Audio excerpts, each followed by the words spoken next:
হে good morning. আজ আমার weight loss journey 47তম দিন। ঘুম থেকে উঠে গেলাম আমার ডিউটি। আজ অনেক দিন পর আবার এই ইন্দারা থেকে জল আনতে এলাম। বাড়িতে জলগুলো নিয়ে এসে আবার খাবার জল ভরার জন্য আতাউল ভাইয়ের কাছে গেলাম। তারপর মাপলাম আমার আজকের ওজন 75 কেজি 100। তারপর খেলাম এক বোতল জল। এক বন্ধুর লাইভে বাদাম ভর্তা দেখে আমারও খিদে পেয়ে গেল, তাই আমিও লাঞ্চ নিয়ে বসে পড়লাম। খাওয়া শেষ করে গেলাম আমার সেই খামার বাড়ি, যেখানে বাগান বিলাস গাছগুলো নিয়ে এসে বসিয়েছিলাম। আচ্ছা, আমড়া গাছে এত জোর থাকে আমি জানতাম না। পুরো গাছটি টুকরো টুকরো করে কেটে দেওয়ার পরও এখনও মরেনি। হঠাৎ ঝিরিঝিরি বৃষ্টি আরম্ভ হয়ে গেল। বৃষ্টি থামার পর একটু ঘোরাফেরা করলাম খামার বাড়িতে।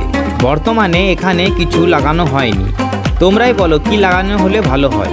তারপর সেখানে একটু বসলাম।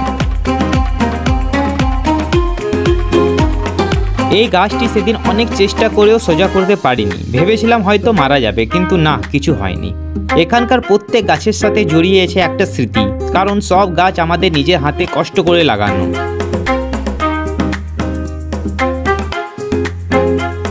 একটু পর ওখান থেকে বেরিয়ে গেলাম পেট্রোল পাম্পের দিকে।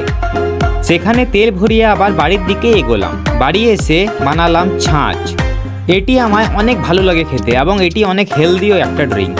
বিকেলবেলায় খেলাম এক বোতল জল। কিছুক্ষণ পর খেলাম একটা সেদ্ধ ডিম। তারপর রাত্রে ডিনার বানানোর পালা। নিজেই নিজের ডিনার তৈরি করলাম। তারপর এই সিম্পল ডিনারটি শেষ করার পর বাবুর সাথে খেলতে খেলতে তাকে ঘুম পাড়ালাম।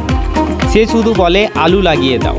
তারপর তাকে ঘুম পাড়িয়ে খেলাম আরও এক বোতল জল, আর বোতলের সাথেই শেষ করলাম আমার আজকের দিনটি। বাই বাই, কাল আবার দেখা হবে।